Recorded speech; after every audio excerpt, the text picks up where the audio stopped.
Ecuador. El Ecuador. El Ecuador. El Ecuador. El Ecuador. Président de la République d'Équateur. El Ecuador. El Ecuador. El Ecuador. El Ecuador.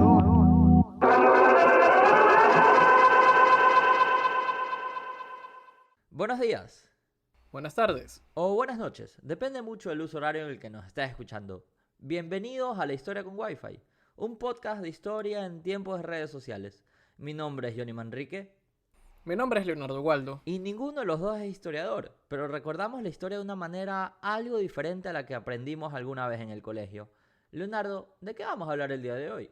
Pues abrimos el año con un nuevo episodio, lamentablemente uniéndolos a la coyuntura del momento, que es el debate sobre el papel de la Policía Nacional por el caso María Belén Bernal, además de otros casos como el femicidio de una mujer planificado por un exalumno de la escuela policial, o el asesinato de una bebé de 7 meses en Ibarra por parte de un chapa que se había cansado de pagar pensión alimenticia, y que, para colmo, actualmente goza de privilegios como el acceso a un celular e internet en la cárcel 4.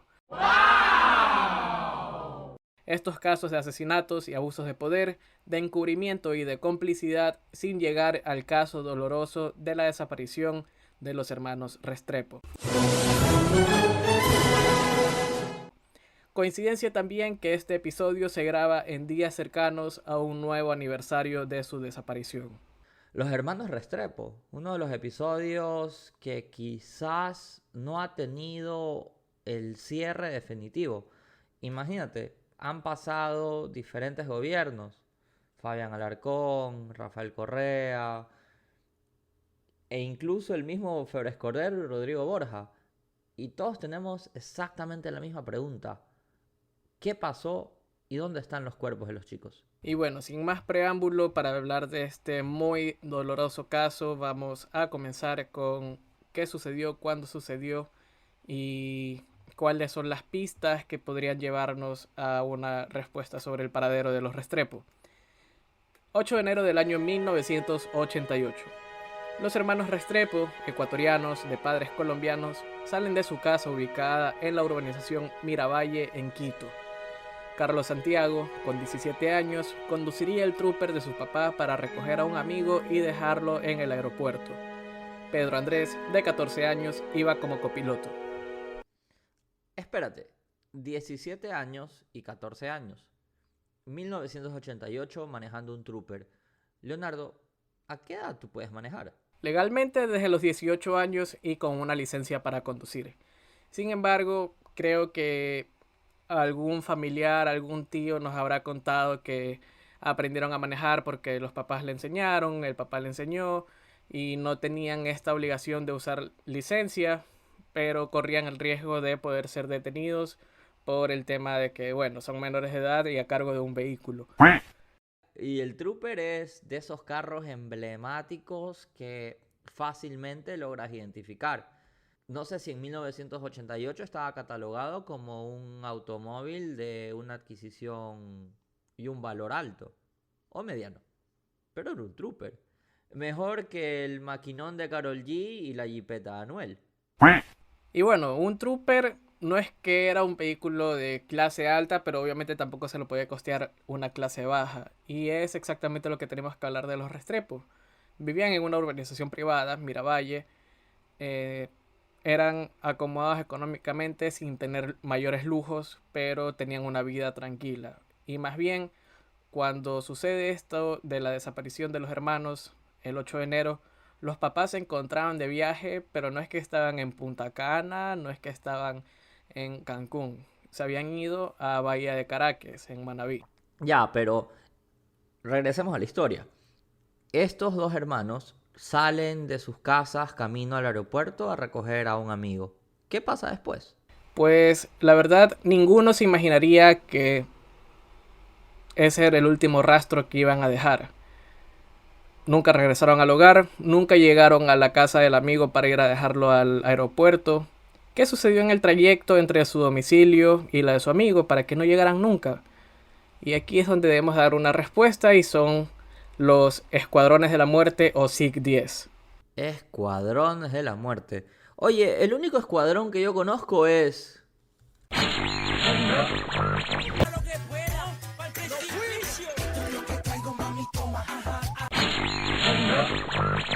No. Creo que de esos no va. No, definitivamente no va en ese sentido. Es una cosa mucho más seria que vivió Ecuador en los años 80 durante el gobierno de León Febres Cordero, quien había ingresado al poder en 1984. 1988 ya estaba en su último año de gobierno.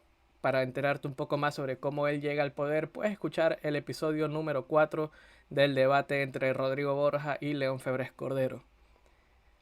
Aquel momento en el que le dice, míreme a los ojos, doctor Borja. Emblemático. Fin del espacio publicitario. Retomamos nuestra programación habitual. Durante el gobierno de Febres Cordero, decidió poner lo que algunos dirían mano dura contra grupos subversivos que estaban tomando poder en Ecuador. Los más importantes era el MPL o Montoneras Patria Libre y el más conocido y que quizás habrás escuchado de parte de tu profesor de historia, de tus papás o incluso en los noticieros, Alfaro Vive Carajo. Aguanta. Alfaro, el director técnico que nos llevó al Mundial de Qatar 2022, el cazador de utopías imposibles. Pero fueron cazadores de utopías imposibles, porque nadie creía en Ecuador y hoy Ecuador está de pie. Hoy Ecuador dice presente al mundo. Pues no, en realidad es un grupo que admiraba a Eloy Alfaro. Ellos decían ser un grupo revolucionario que buscaban tomar las armas para mejorar las condiciones de vida de la clase trabajadora y durante el gobierno de León realizaron secuestros y asaltos. Uno de ellos, el del banquero Naim Isaías, de quien ya hablamos en el episodio 29. Anda a chequearlo. Ese discursillo ya me lo conozco. Se me hace algo familiar. De todas maneras, del lado del Estado necesitaban quizás establecer las reglas claras de hasta dónde estos grupos podían avanzar. Y bueno, sí que hubo plomo en la época. Es más, hay una declaración del entonces gobernador Jaime Nebot Saadi diciéndole a la policía, disparen. Y creo que dentro del marco de la ley están protegidos. Porque tenéis el respaldo moral, legal y económico del gobierno. Salid a usar esas armas de fuego. Escuchamos ahorita las palabras de Jaime Nebot Saadi, quien en ese momento era gobernador provincial del Guayas durante el gobierno de Febres Cordero. Febres Cordero, social cristiano, Nebot, social cristiano. Y bueno, vamos a dejar aquí por un lado el tema de los escuadrones de la muerte y después entraremos en más detalle. Los hermanos Restrepo iban por la vía camino a recoger a un amigo cuando fueron detenidos en un control policial. Era el SIC-10 o uno de los escuadrones de la muerte. Solicitaron documentos a Carlos, el mayor, quien manejaba, pero no tenía. Al ser menor de edad, no disponía de la licencia para conducir. A partir de ahí, todo lo que se sabe es por dichos de ex policías, testigos o de la Comisión de la Verdad realizado en años posteriores. Pedro Restrepo y Luz Elena, padres de Carlos y Pedro Andrés, se encontraban de viaje en Bahía de Caracas y regresaron 2 días después a Quito al no tener noticias de los dos hermanos. Estamos haciendo la cronología, desaparecen el 8 de enero, los padres regresan el 10. Debemos entender que en ese momento no existían los celulares, por lo que la comunicación no era tan frecuente como hoy en día. Una vez llegados a la capital, comenzaría la pesadilla de buscar a sus hijos. La trooper de placas PHD 355 no aparecía. Sus hijos no habían dejado rastro alguno. Era como si se los habría succionado una parte de la tierra. Llamaron a hospitales, a cuarteles policiales, a la morgue, a los amigos del colegio, al colegio, a todos los lugares posibles donde podrían darle algún tipo de información sobre estos menores. 17 y 14 años. Pero nada, no existían respuestas. Pronto, Pedro Restrepo y Luz Elena comenzarían a recibir llamadas anónimas donde se les daba supuestamente información del paradero de los dos hermanos, que estaban siendo investigados por el SIC-10, que estaban retenidos en un centro de privación de libertad, y así fueron sin rumbo en búsqueda de sus hijos. Pero no encontraban nada, solo un aquí no están, pero quizás estén por allá. Este relato es similar a lo que acontece con los presos de El Salvador. Claro, está muy evidente que la tasa de homicidios del mandato de Nayib Bukele ha caído drásticamente en favor del pueblo salvadorense.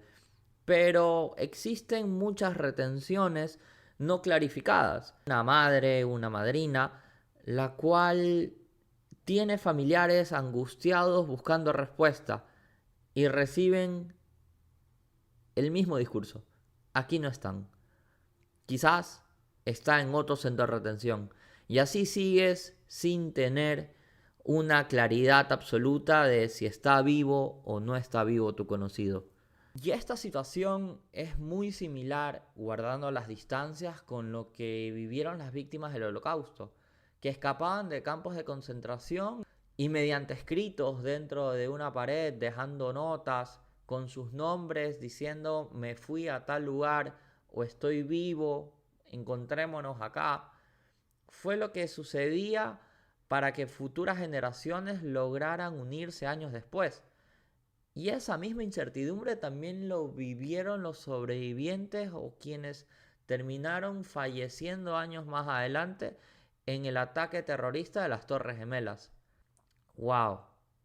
Y eso que hoy en día nosotros nos asustamos cuando algún conocido y sobre todo alguna conocida se sube a un Uber o a algún medio de transporte y mágicamente se les va la comunicación. ¿Cuánta diferencia? Y una vez que ya empieza a hacerse un poco más conocido el caso de los Restrepo, organismos como Cruz Roja y Boy Scouts comenzaron a sumarse en las investigaciones. Buscaron en quebradas, en ríos, en páramos, en cualquier lugar razonable y no razonable donde pudieran haberse accidentado quizás. Sin embargo, ni un solo rastro del trooper ni de los Restrepo, hasta 43 días después. Sí, 43 días después, la policía aseguró haber encontrado el trooper de placas PHD 355 en una quebrada. Era una primera respuesta.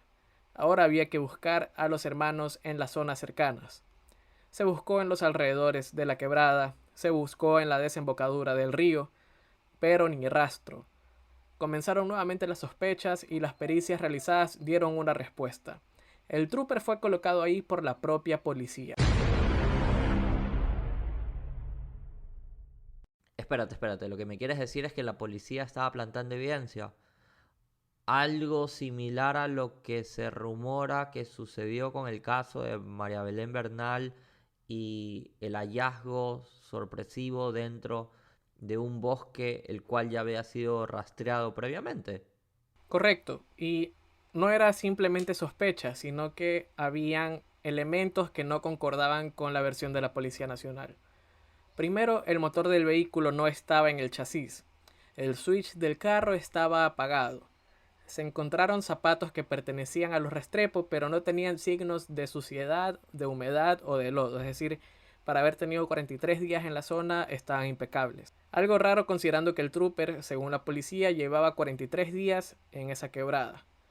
Y lo más importante, no estaban los Restrepo. La policía alegó que quizás sus cuerpos habían sido devorados por los peces del río, pero nuevamente no había ni sustento científico ni cuadraba una sola pieza de este rompecabezas inventado. Y aquí aparece en escena una joven agente de policía, la subteniente Doris Morán, de tan solo 22 años en la época, apenas 5 años más de uno de los desaparecidos. Ella fue la cara de la Policía Nacional que iba donde los padres de los Restrepo para dar cierto tipo de explicaciones, y otro, un acompañamiento en las búsquedas. Iba con Pedro y Luz Helena a Santo Domingo, a Ipiales, a Cotopaxi, donde sea que había un llamado o una supuesta pista, pero tampoco conseguían los resultados deseados. Investigaciones posteriores reveladas en el medio periodístico de GK revelaron que Doris Morán fue enviada para estorbar en las investigaciones, entorpecerlas directamente. Se menciona que llegó a cobrar hasta 85,000 sucres en honorarios, una barbaridad en la época. Jugó con la esperanza de los padres diciendo que los hermanos estaban vivos, pero por la espalda se dedicaba a ser el primer eslabón de una cadena de mentiras para difamarlos, desde que eran medianos traficantes de droga hasta que Santiago, el menor, estaba relacionado con un grupo paramilitar. Mientras más pasaba el tiempo, parecía ser más obvio que la policía estaba omitiendo algo, siendo cómplice. Doris Morán estuvo durante 10 meses visitando la casa de los Restrepo, pidiéndoles que no hicieran público el caso, que no denunciaran ante los medios de comunicación porque podían entorpecer las investigaciones. Pero en un momento ya no se podía callar más. Pedro Restrepo y Luz Helena comenzaron a realizar plantones cada miércoles frente al Palacio de Carondelet exigiendo respuestas. También aprovechaban las visitas de otros presidentes al Ecuador para hacerse cada vez más públicos. Pasó más de un año desde la desaparición para que el gobierno ecuatoriano comenzara formalmente las investigaciones. El presidente ya no era Febres Cordero, sino Rodrigo Borja. Sí, contra quien tuvo ese debate tan intenso en 1984. Rodrigo Borja formó la Comisión de Investigación Nacional. El gobierno colombiano también realizó pericias e investigaciones. Recordemos que Luz Helena y Pedro eran colombianos. En 1990, el Departamento Administrativo de Seguridad de Colombia concluyó que la policía ecuatoriana había participado en la detención, muerte y desaparición de los dos hermanos.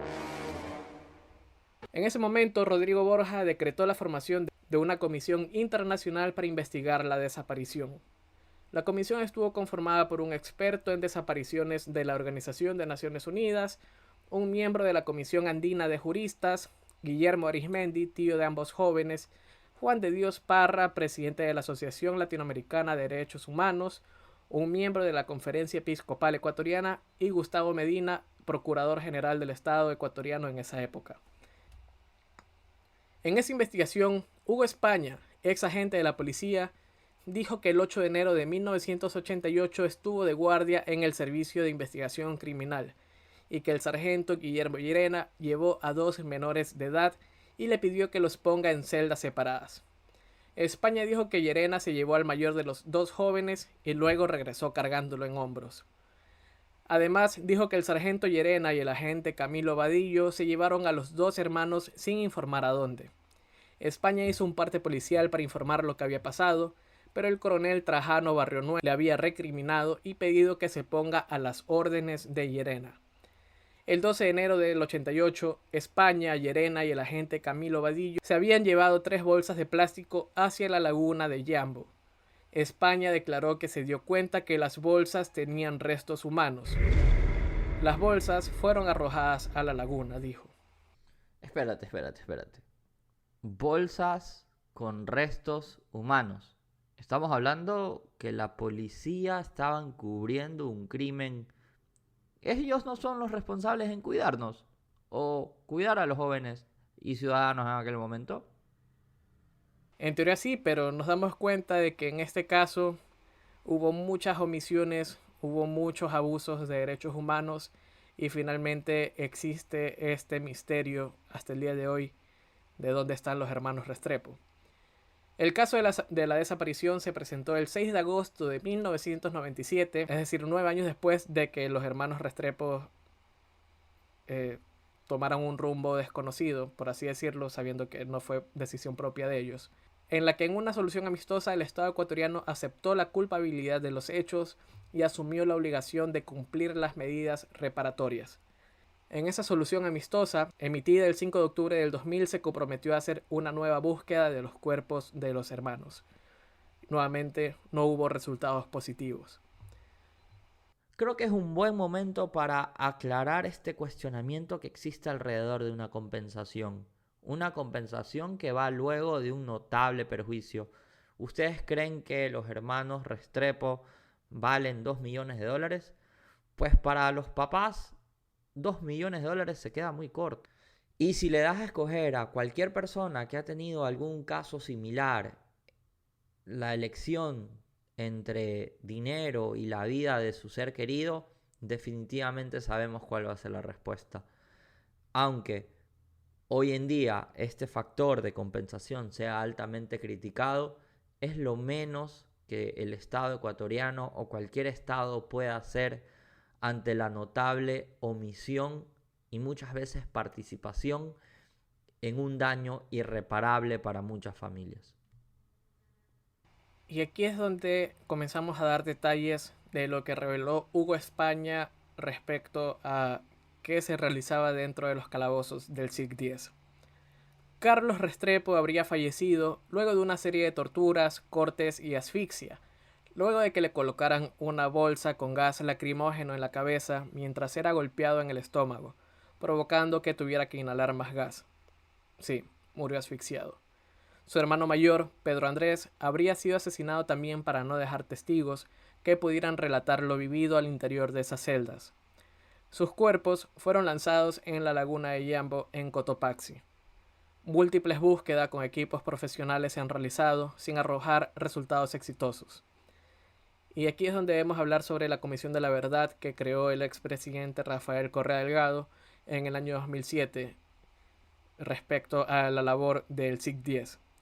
Entre 1984 y 2008, 118 casos de violaciones a los derechos humanos de parte de la Policía Nacional y el SIC-10 fueron revelados, por así decirlo.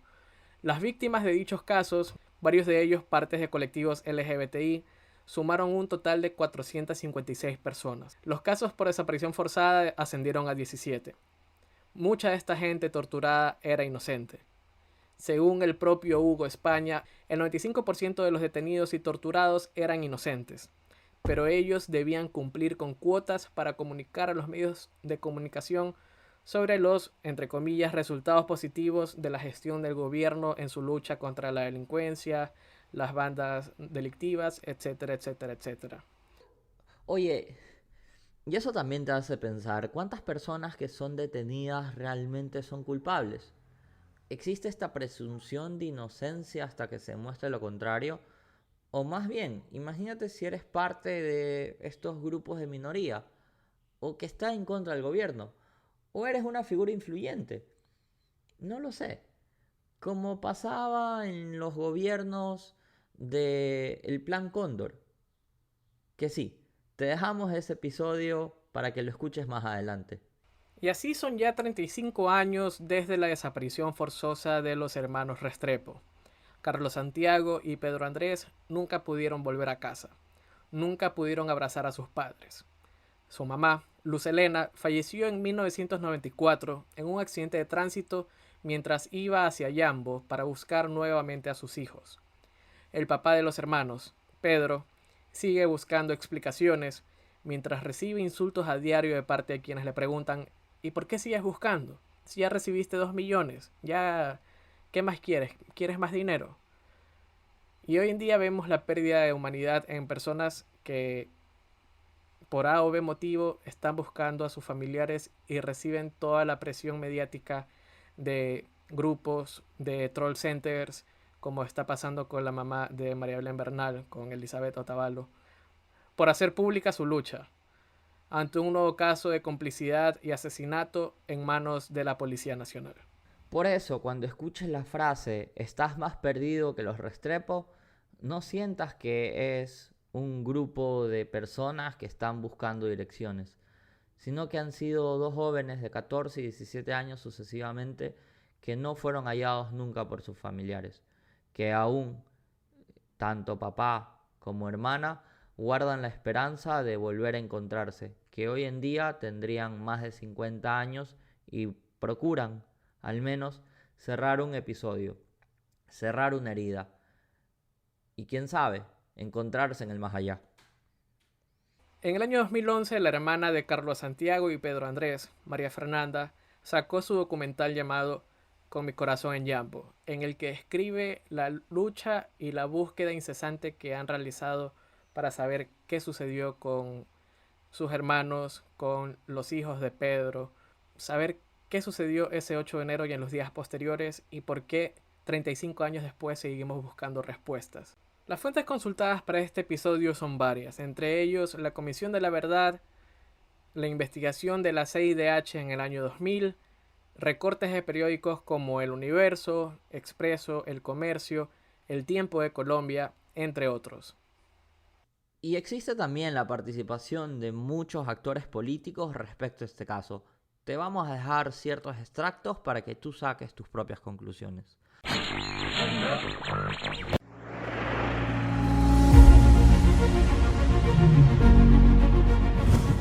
Durante estos largos y penosos años, 3 gobiernos, el de Febres Cordero, el de Rodrigo Borja y ahora el de Sisto Durán Ballén, quizás el peor, lo único que han hecho es tratar de tergiversar las cosas, de esconder la verdad. ¿Por qué Doris Morán Rivadeneira a estas alturas sigue pagada por el pueblo ecuatoriano y sigue dentro de la institución policial? Juan Evangelista Tenorio era un dirigente barrial de La Pisulí, este barrio popular ubicado al norte de Quito. Asegura que fue detenido ese mismo día por pegar propaganda en contra del gobierno de León Febres Cordero. Un gobierno que nos metía bala, nos recriminaba, nos mandaba el ejército, la policía a balear Pisulí. A las 8 de la noche yo me encontraba en un proceso de peganza de propaganda contra el gobierno, en el centro de Quito, en el CID. Me llevaron allá, me torturaron, me clavaron de cabeza en un baño sucio, un inodoro sucio. Dijeron, hay que matarlo porque es miembro del Paro Vive. Yo jamás fui miembro del Paro Vive, jamás participé de un acto terrorista ni he sido delincuente. Y la parte dolorosa de ahí es que un momento que me dejaron solo ellos, ese momento por una endija, logro ver a unos chicos que estaban torturando. Y inclusive pedían estos